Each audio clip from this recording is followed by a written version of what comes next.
All right, guys, welcome to another date of Save the Dates. Another date, because that's what we doing out here. We dating these listeners. What up, daters? Yeah. What's good, daters? How What's y'all going on? feeling out there? What's going on, Save the Daters? Always a pleasure. My name's Heath, one of your hosts. I'm Jamie, yo. And if this is Today, your we're first talking time about an. tuning in, Oh, okay, yeah, please. yeah, I want to keep that consistent. If it's your first time tuning in, make sure you like and subscribe so you can tap in, stay tuned with us, and know when we dropping new content. We do, obviously, if you've been following us, you know that we publish episodes every Thursday. But if you're new, check us out at Save the Date Now across all socials, obviously on YouTube, all the DSPs, Spotify, SoundCloud, all of that. And Yep, then Instagram and TikTok. We're everywhere.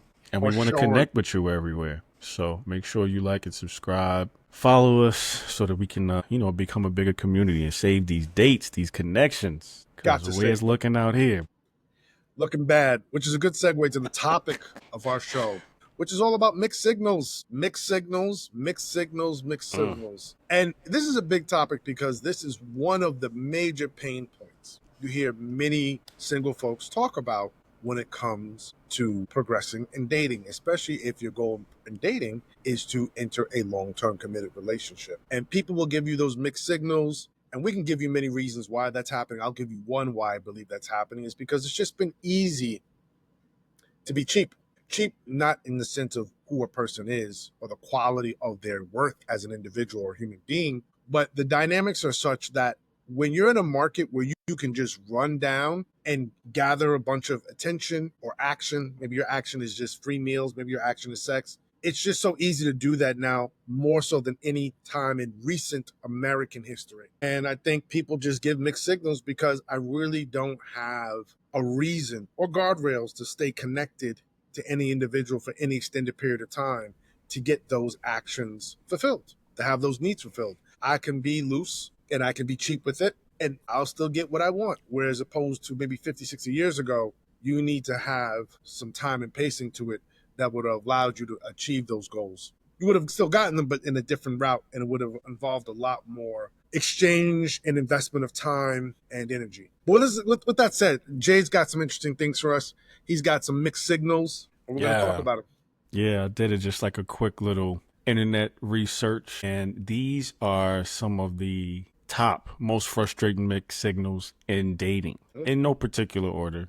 But the first one, inconsistent communication, going from frequent and engaging communications, text, calls, etc., to long periods of silence, leaving you unsure of their interest level. That's something I got to work on. Yeah, so long periods of silence. Silence is golden, but silence can also be a weapon. Preach. Silence is golden, but it could also be a weapon. And if you are taking long periods of time in communicating with people and that you're dating, and you seem to only communicate when it's convenient for you, recognizing you're giving somebody mixed signals because you're showing them interest, but if they're not really perceptive enough, and a lot of us, it's not about our own personal capacity of perception, but sometimes in the beginning of a relationship, the dynamics are dating, you're still trying to figure them out. So even if you are skilled in perception, your radar may be off, but you're giving out big signals and you're showing them that you're not interested. Or then sometimes you're showing you're interested. And I may not realize you're only interested when you're interested. It just may take me a while to get to that. But once you realize it, most people roll off. But until they do, they're sometimes caught in that back and forth, that dynamic, and that's very unhealthy for most people. Man, I have so much trouble with this, bro. Not with the whole concept of inconsistent communication, but I don't know how to regulate interest. Meaning, I may only show interest as long as I'm interested. So if someone feels the disinterest or lack of interest, to your point, and they're perceptive, they would see it, right? Now, it doesn't mean that that person, or I'm using myself in this example, have completely lost interest, but maybe this week I got more going on than I did last week. And I can't devote as much time and attention as I did to you communicating with you, all of those things this week. If I'm not, obviously, you would say this is where communication is key. So I could say, hey, listen, I know I've been kind of quiet the last couple of days. Just wanted to let you know what was going on with me and we catch up, right? But what if, Mm-hmm. but I don't know how to predict if that person is already going to look at that as a roll off, as a, this person is high and cold. This person is, they're not interested. They're backing away. I don't really know how to regulate that or make somebody feel, because I've been in this situation so many times, bro, where I meet someone and I think because I'm telling them, hey, I'm not looking for anything. I'm not necessarily trying to proactively or intentionally push this in a direction. Like, if you want to get to know each other and see where it goes, I'm cool with that. And it's almost like this has been my experience. The other person gets so engaged in the communication that if it looks like mine has rolled off, they take it to mean something. They take it to mean, oh, he's not interested, and it might just mean that week I had a lot more to do. And I think this one resonates with me because I wish there were times when I was given the benefit of the doubt, but it is what it is. Some people feel disappointed. They feel let down. They feel let on. They feel like, oh, you was sending mixed signals. But it's like, I actually wasn't. I was just kind of caught up in my own thing, and I got to you when I had time. But the second one. Yeah, let's just go. Or do you want to check me real quick on that? No, I don't want to check you because I actually just had a conversation today about that with me, and I thought the communication was sufficient, and the person did not. That's yeah. So I'm the kind of person where I know what it's like to have friends. We don't speak for months, and we pick up the phone. We're just back to flowing. Some people need a certain level of consistency. Now, we've built that over years, so I get that, right? Mm-hmm. That took years to get to that. That wasn't just day two. But I guess that's just become such a standard for me that, I realize that, you still have to practice listening to another person and how they're experiencing your lack of engagement. Yeah, no doubt. And I think if you care about them, you're going to have to sit through their pain and their perception of what you were doing so that you can get back to a healthier dynamic in the relationship. Even for you, it's still healthy, but for them, it may not be. So you have to, work with that if you want to maintain that connection. So yeah, I get it. I've been there. I've been there. Obviously, communication is also key, but sometimes you think you're communicating and you're not communicating sufficiently. To that person's standards, yes. Let's keep it moving on. The next, lack of follow through. Expressing a strong desire to see you, but then constantly canceling plans or not making an effort to reschedule, suggesting they may not be prioritizing you. Mm-hmm. That's a real, that mixed signal, I understand. Like if someone has a record of, hey, I want to see you, I can't wait to see you, la, la, la. And then when you have an opportunity, 2 hours, an hour before we're supposed to get up. You went in the car almost down to the spot. Hey, listen, sorry. Yeah.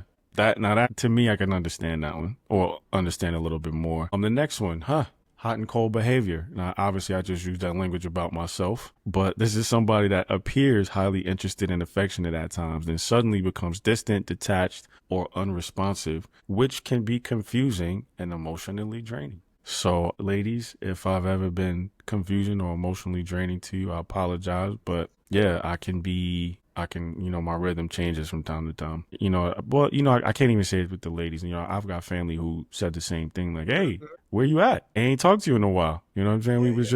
We were just talking for like every day. What happened? You good? Natural rhythms that you have that may bring you into your own fortress of solitude. And then some days you're in Metropolis flying around fighting Lex Luthor. That's our crossover plug for Superman coming out July 11th. Got to get this money, guys. But man, I got to pull the car over because I'm thinking about this and I'm like, I realize how I have to be understanding about someone else's experience with me, but what about their understanding about my experience and them saying that, hey, you've kind of set this precedent with me. I need you to keep this precedent at all times in order for me to feel safe or in order for me to feel like you're being consistent or that that this connection is something I can actually rely on or believe in or feel like is actually genuine. Here's my thing. I sometimes feel like there has to be a little bit of both. Here's my thing. Do you feel that you have the greater capacity within you to shoulder that responsibility? See, because I've noticed this in my relationship. Which responsibility do you mean? This is, I'll explain. The responsibility of saying, you know what? You need this, whatever this is. I can provide it for you, but maybe you're not ready to give me what I need because you don't have the capacity. So what I mean is sometimes I've noticed in relationships, people will say, I need words of affirmation. But the person they're asking words of affirmation from needs quality conversation. But the person who needs the words of affirmation is incapable or doesn't have the same capacity as the other person. So what they'll do is say, you know what? Until I get my shit, I ain't giving your stuff. Another way of doing that is saying, you know what? You can only give me so much. I can give you 10 for words of affirmation. You can give me 5 for quality. I'll give you your 10. I'm not going to bump you down to 5. It's not going to be quid pro quo. It's not going to be tit for tat. Tit for tat, If yeah. I have the capacity to give 10, I'll give 10. And if you have the capacity to give 5, I'm just asking you to push it to 5. Some days it may be 4, some 3, just like for me. Some days it may be 9, it may be 8. But I know trending wise, I'm going to be here and you're going to be here. And I'll be at a 10, you'll be at a 5 until hopefully you can work up to a 10, and then we're even Steven. But if you have the capacity to do it, then do it. If you don't, then you don't. Yeah. And I think that's important, because what we often do is we have greater capacity, but we get into the dynamic of tit for tat. I could just be tolerant of the fact that you need consistency. That doesn't mean I'm going to give it to you all the time, but I could maintain a better go at it. But because I'm not getting what I need out of you, then forget it. You ain't getting it out of me. And it's like, well, you could do that, but I would argue there's a greater opportunity for love if you're able to serve at a greater capacity and they're able to reach a certain limit with their capacity. And if that's where there is, the love covers the gap. The love covers the gap. It goes back to the conversation me and you had when we were talking about the roles that we have in our respective families, where I had to realize after last year with all the trauma I went through with my family that, oh, okay, there's a role that I play in this family. Now, some roles are imposed upon you, some roles you create yourself, and some are a mix. But it is a role that I have. And this is how y'all see me in this role. And you know what? If this is what you need, and I know in myself I can do it, and this is what you genuinely need, which I see with my own eyeballs, you know what I mean? I'm like this. I can see that you need that, and I can give it, then I'm just going to give it to you. Yeah, no doubt. Here you go. That makes sense. Not here you go in a raggedy, here's your meal, you fucking son of a, No, like here you go. Oh, I could do that. If that's what you need. It's not what I necessarily want to do, but if that's going to promote love and connection and healing and godliness and holiness and all the other things that I think are noble or worthy in this life for you, then I'll be in that role. Knowing in myself I don't want to be in that role, but I'll be in that role. And then also being honest, like I'm good at it. I just don't want it. I'd rather be in the role of eating pussy all day. Ain't no one cast me in that role. Not with a family member. I'm saying in general. Niggas like, all right, we went from dating to incestuous. Yeah, no, I mean, I feel that. I would definitely say that's something we are not prescribing unless you feel called to that in your relationship. Yes, guys, come on now. Yes, please. Yeah, and I obviously I know you're not being prescriptive in that way. No, I'm just giving an example. It just bears saying. No, we have to. We gotta say it, like, ladies, gentlemen, he, she, theys, everybody in between. Please do not make that a default. Yes. There's a lot of us. If you've assessed, you've done self-analysis, you thought about yourself in the context of either your relationship, your friendship, your romance, or your platonic friendships, or your family, and said, you know what, this is what you need? No problem, man, whatever. I have the capacity to do this. Yeah, that came after self-reflection and analysis that was brought on by a certain level of trauma, but there was the analysis happening even before all that. And then the need arose, and people were like, hey, listen, man. Well, I'm glad you pointed that out and said self-assessment, because understand that if you make this choice, you are making it independent of that person. Yes. That's you assuming. Assuming the role of, I have the capacity to do this, whether they can meet me where I am or not. I'm choosing to do this. Yes. Now I'm going to operate at the highest level of excellence in that role. Yes, to meet their needs, but also to understand that this is what I've accepted because I know that I'm serving at a capacity, the highest capacity of love and care and kindness and compassion. That has to be based on a self-assessment. Don't just do that and think that, well, because I did it for you, now you're going to come and give me everything that I asked for. Okay, here I go. I'm here. I'm waiting. And that's the thing. If you're serving people for them, you're doing favors. Yes. Service is not about doing favors. Yes. Somebody asking you to do something and that's not service. Yeah. Yes. Service is the quality you bring to trying to pour into someone's life. It's proactive. It's not reactive. Yes. Yes. So if you decide to operate in the capacity that you say you have to give them what they want, but they're not giving you what you want, you're making that decision independent of them. Thank you. Independent of a payoff, independent of them coming back and saying, I got it now since you gave it to me. No, this ain't no rising tide lifting all boats. This is you just being Atlas, putting the world on your shoulders. That's what this is. And obviously the hope is that your partner will act in kind, respond in kind, or be proactive in kind about other things where you need it. But understand that may not be the case. So ever. Yeah. So you just said, I'm going to ever. I felt that. Ever. I felt that. Because if you negotiate from that piece and they do something, then you won. But if you negotiate from, it's going to start at X, it's going to start at 1, then it's going to hum to 2, then we're getting revving up to 3, and now the engine's humming at 4, and now we're going up 5, and no. It can Get your ass become up off very them octaves. transactional. It can feel like you're on a hamster wheel, Yeah. waiting for this person to do what you're doing. Yep. Ever. It may not ever happen. So that means you're making that choice. And this is, again, about every relationship you're in. Your professional relationships, your personal relationships, your parenting relationships, you as the child, you as the parent, you are doing, because that is the role. This is what we expect of you. You say, you know what? If that's what y'all need and I'm capable of giving it, then I'm going to give it. Recognizing I may not ever get from you what I need. But because y'all need it and I had it and I gave it, it's whatever. If you have $800 million and someone says, I need $1 million, can I borrow $1 million? Are they going to turn around and, well, I need 80 million. Can I come to you? Well, obviously, you know that already. They ain't got it. They asked you for $1 million. So what you coming back talking about? Well, I just thought when I needed 80, I was short this month. Yeah. Come on, guys. Asking people to give what they can't. Yeah. But, yeah. Anyway. Yeah, let's keep the list going on. The next one, refusal to define the relationship, avoiding discussions about commitment, labeling the relationship, or defining expectations, which can leave someone in a state of uncertainty. How about that one? Refusal to define a relationship. Oh, we could talk about, how I want to caress you and rub you down all night long. Well, play. We could talk about, you know what I'm saying? Turn off the lights. Light a candle. Hey, man, we could talk about that all day long. Going out. We could talk about going to Nobu and, One Oak, and we could talk about doing all of that. But as soon as somebody's like, hey, where do you see this relationship? I got to just call Roger back because we had this conference call at 6 o'clock. So, look, I think a refusal to define is an answer. They're refusing to define it. Now, they're telling you that they're refusing to define it. You know what I like to say? If you got questions, that's your answer. Yeah. If they refuse to define it, then that's your answer.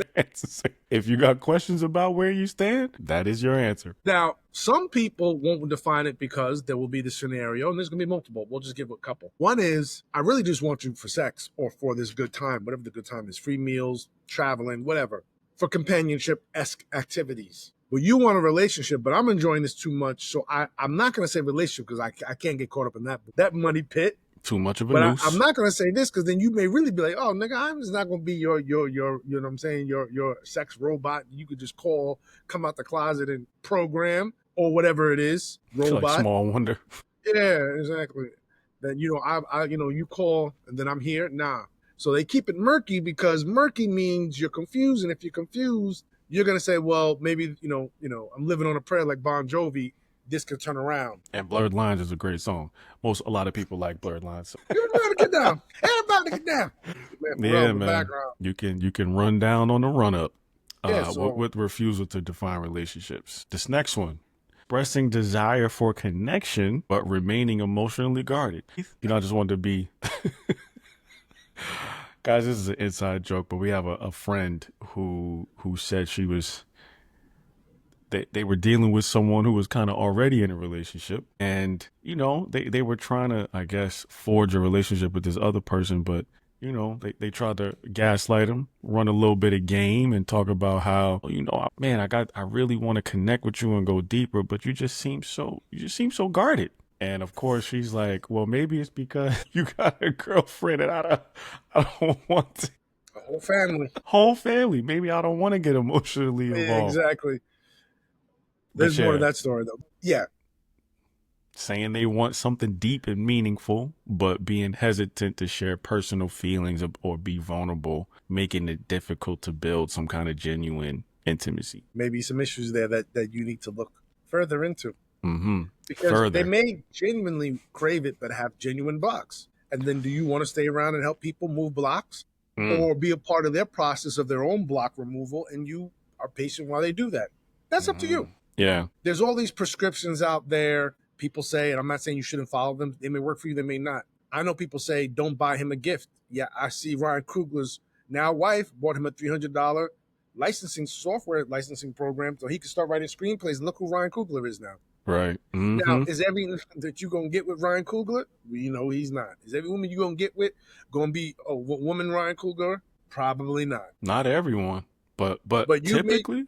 But for you, what amounted or what became being a worldwide, world respected director, someone just may be a really good regional salesperson who's able to provide for their family, be a generous person in the community, and just be a generally good, loving person. And that's your person, then that's fine.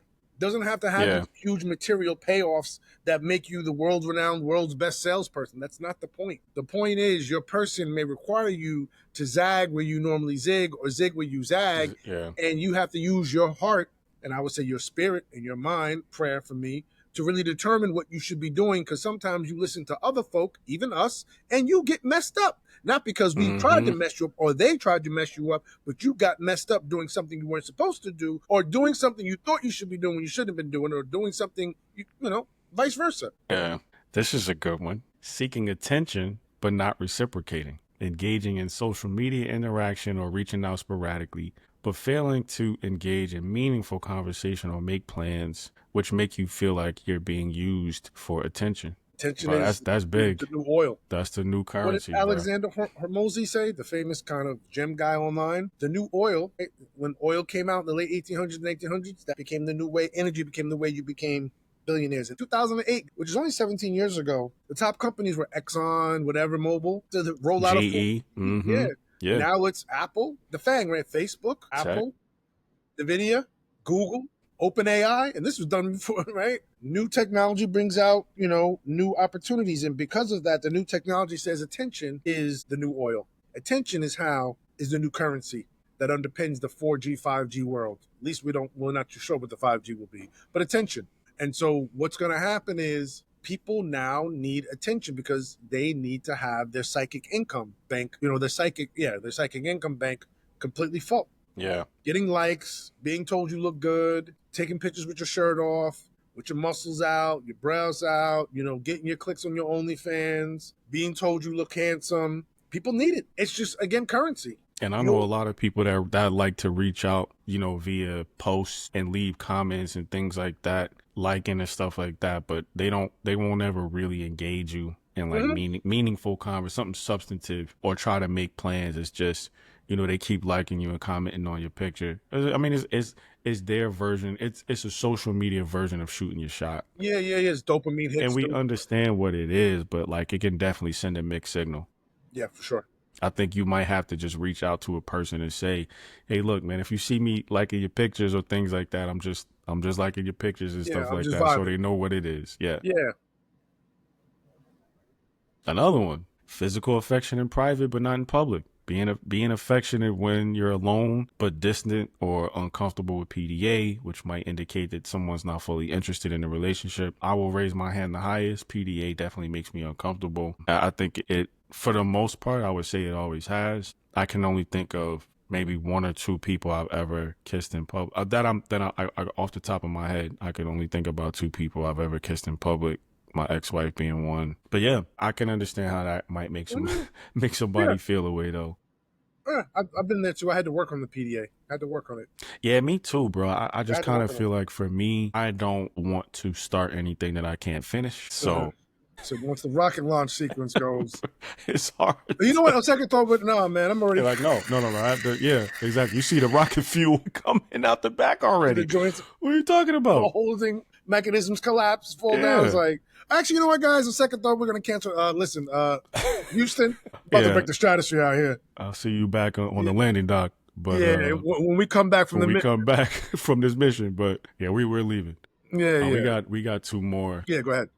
Flirting with others, openly flirting or expressing interest in other people, even when you're together, it can undermine somebody's sense of security and make them question your intentions.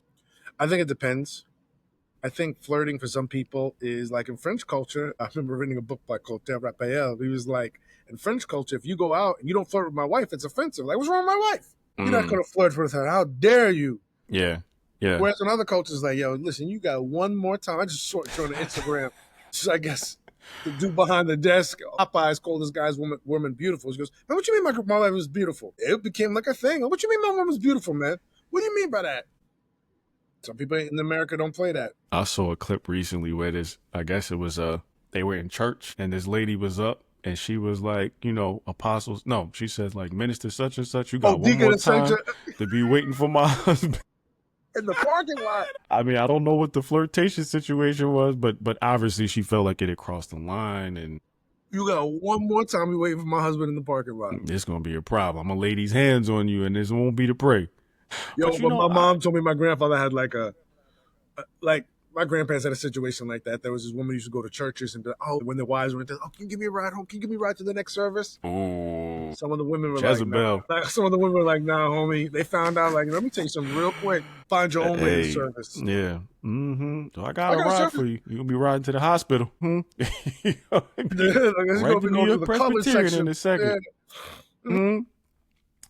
Yeah. But you know, obviously I've been talking to you a lot about these Cosby clips I've been seeing recently. Yeah. And man, listen, bro, I can't imagine having a wife, a partner as bad as a Claire Huxtable and trying to shepherd people from not flirting with her or even trying to guardrail her flirting. Yo, she just has so much charisma, bro, and the smile Yeah. and the beauty and the class. Like, come on, man. Elegance. The elegance. You see that out on the street at a coffee shop. You know what I mean? Even at the courthouse, you're gonna want to say hello. You're gonna want, and I mean, yo, like we're talking about, she was very friendly, very amicable. She's gonna say hello back, and she's gonna give you that smile, and probably have something charismatic to say. There was an episode in A Different World where she went to, it's the second season, she went to take Vanessa to see Hillman, and one of her old flames was there. I guess somebody wanted to marry her. Mm-hmm. And, you know, he was going hard. Risen We could definitely crazy. talk about Dwayne Wayne's application over dinner. I mean, he was just, oh, you married Keith Huxtable? Anyway, Laying so it like I on said, thick. Like dinner. who? Yeah, okay. So dinner. We talking about this? This application again. That's what we talking about. Okay. Yeah, exactly. Oh, Dwayne Wayne, yeah, I'm willing to give him a shot if you're willing to talk about him over dinner. Yeah. I don't know. At the end, when Vanessa's like, they happened, you know, they had this big blowout where Vanessa got caught sneaking out with Dwayne Wayne. She lied about who she was. She takes him home. And she's like, Mom, who was that? She's like, Vanessa, I'll tell you when you can be a mother of 5 children, a grandmother of 2, and still wear size 2. Now get your ass on. I was like, yo, classic Felicia Rashad. Claire Huxtable. She brought so much to. She's But I like mean, a jazz woman. obviously that's a TV show. But I'm saying when you're that kind of flirting, I don't know, bro.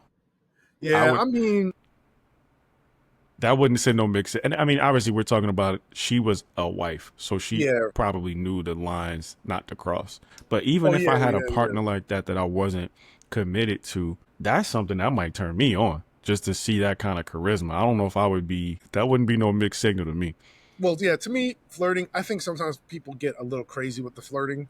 And they really lay in, like someone's flirting with them, like, yeah, shut up for a second. So basically, you're saying the moon landing was faked and it was a hunk of cheese. They're like, all right, come on now, brother, that's too much. But you know, some polite, light flirting, or maybe they flirt or they're flirtatious, and you're okay with that. Like a Felicia Rashad, she didn't cross the boundaries. She did go to dinner with Puppy. But like, if I found that out, I mean, I don't know. Some men, hell no, the divorce. I'm like, I ain't divorced no bad. What if they're flirting and asking you about a Kendrick Lamar album? Now let's just go to this last mixed signal, saying they're too busy without making an effort to reschedule. While occasional cancellations are understandable, consistent too busy excuses without attempts to reschedule can indicate a lack of genuine interest in spending time. I could beat that. Trying to move on from the joke. Yeah, somebody being too busy all the time. That's clear to me. Yeah, no. I think, listen, we live in a busy world. There's a lot demanded out of most knowledge work professionals, even blue collar professionals. Yeah, we just have become a society that's one of the most active working societies, globally speaking. And it's almost like, you know, people watch. Yeah, I've known people who've been to jobs where people will watch you in the bathroom. Oh, you're in there for 12 minutes. Wow. Oh, wow. Man. Barn burner today, bathroom watching. Sheesh.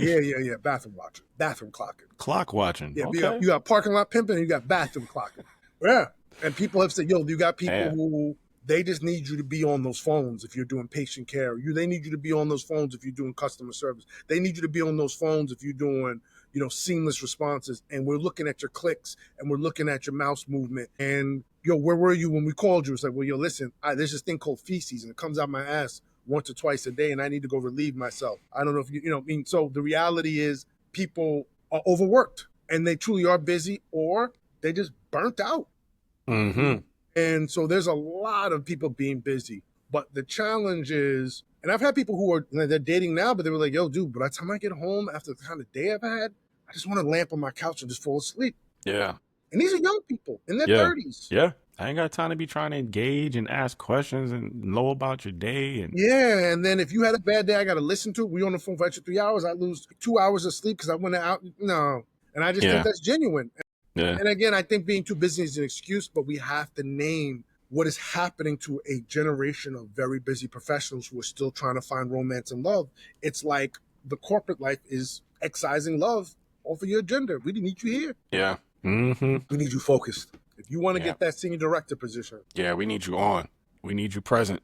We need your mind fully here. Yeah. Now you can bring so and so along the trip, and people have all these reasons, but they need you. They want you focused, and it's hard to do that. And at times, especially for certain women or certain men, meaning people who have certain desires, for example, if you're expected to be home and cook and clean, Yeah, it's gonna be tough. It's gonna be tough. Yeah. then turn around and say, "Well, you think tonight we can sleep together?" Yeah, I ain't got no fucking energy for you. And there's some men saying shit like that. I ain't Legit. got no fucking energy for you. Yeah. Testosterone low. Cool. Out the door, and then here we go, the dissolution of the relationship. And granted, there's a lot of personal decisions in that scenario that need to be monitored in that scenario I just gave, but it's really hard out here. Yeah. I mean, circumstantially hard. Yes. That's different from, relationship and personality clashes. We talking about life circumstances, having to work, how many hours a week that you got to work or things like that. So yeah, but yeah, being too busy, not making an effort to reschedule was the last one. I do want to say this: in assessing mixed signals, we should point out that like sometimes when they happen, they're not intentional. A lot of times they can be unintentional and not from a malicious place.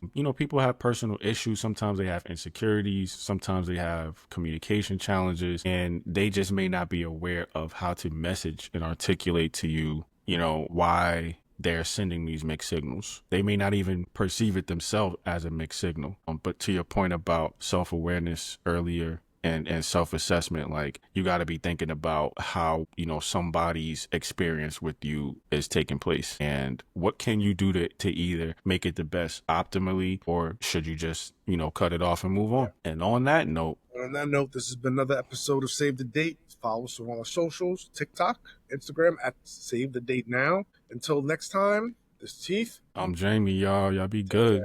Peace.